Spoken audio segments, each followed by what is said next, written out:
Made Famous TV.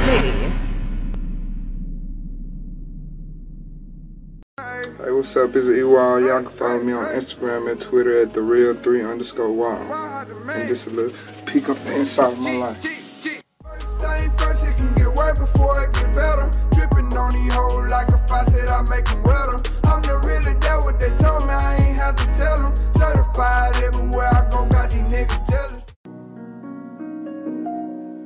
I feel like it's a style of today, but at the same time I'm different because I try to stay away from the violence. Everybody want to talk about guns and shooting and basically the same thing. I try to make my own lane for myself and make sure that I stand up.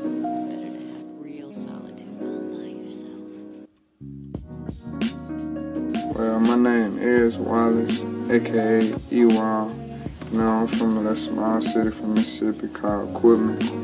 Population at the most about 3,000, so everybody really know each other for real. Anything go on, everybody know. You do any little thing, it spread like wildfire. When I was 8 years old, my mom passed away, and so I grew up with my grandma until like the 12th grade. Then I moved with my pops, and then he went back to work, so I went to college. I went to college for 2 years, but then I dropped out because I wanted to pursue my music career and actually make some money. So I started working on the pipeline, and he brought me out there with him. So we worked together and invest in the music, and we're going full-fledged all the way. Well, my mom's side of the family, they all were singers, and my dad's side of the family, they were rappers, so I had it in my blood. And through high school, well, all the school, I was in band, and that just put more in me. So it's really natural. My first song I ever made, I was 12. Well, I didn't make it completely all by myself. One day my pops he was in the studio, and I came to him like, I want to make a song, and he helped me write my first song. And after that, I just took off with it. Everywhere for real. It's Spotify, iTunes, Tidal, whatever platform you prefer, you can go get it.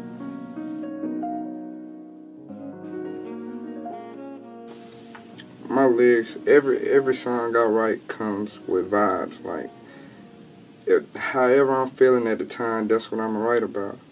And I try to make sure I stay true to myself regardless of what, of anything.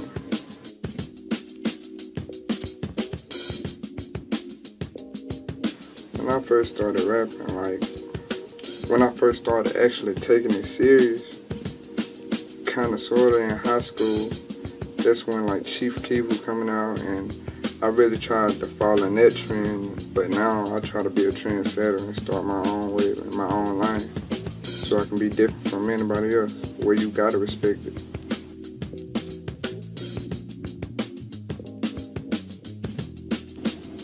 My dream venue, I really want to go on Ellen. I feel like that's where the money is for real. I want to be on TV.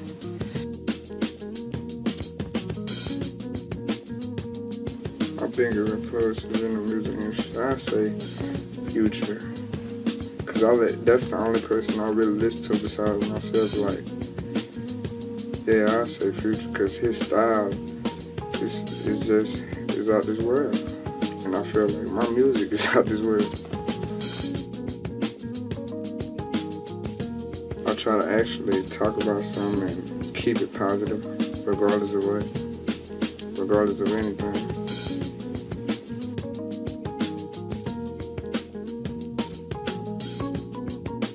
If I can give me a song with Future, Young Thug, Metro Boomin, or Weezy, the producer Weezy, yeah, I feel like that'll be it. That's how I know right then I'm on. Or T.I. I like T.I. too.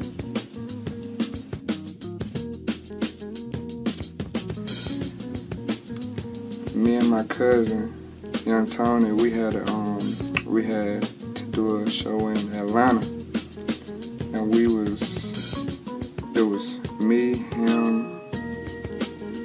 cousin Liberace, my cousin Money. We all had to perform. And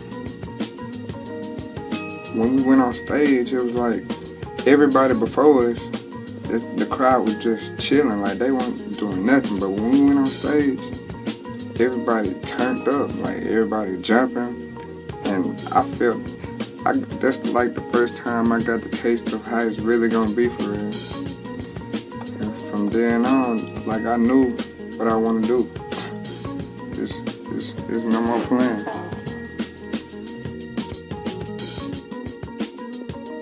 My last performance, it was in Hattiesburg, Mississippi. We had, me and my cousin Young Tony had to open up for, what's his name?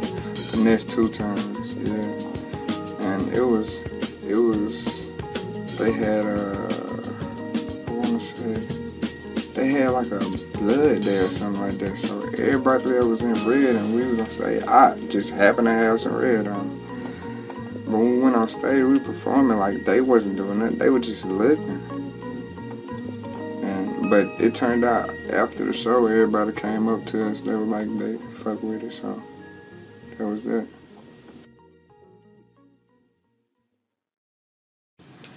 What made me first come to Cleveland was really work. Like, we had got a job up here, and this was like last, I want to say April. Last April, and we've been out here ever since. Like my hometown, you can do music and everybody I know, but here it's much bigger and more opportunity. Like you can blow up in that town, back in my hometown, and nobody still never hear you for real. But here, if you blow up, you can make some noise for real. First time I got into the studio, the first studio I ever been into, like big studio, it was in Alabama. Yeah, it was in Alabama, and my homeboy, he my homeboy now, his name Mojo, we were recording there. My first time recording there, I was nervous, like, it was my first time around different people. And when you get in the vibe with different people, you don't know how they gonna like your music. But I learned, you feel me, you just gotta go with your flow and don't care what nobody think. You gotta do you, and they gonna respect you.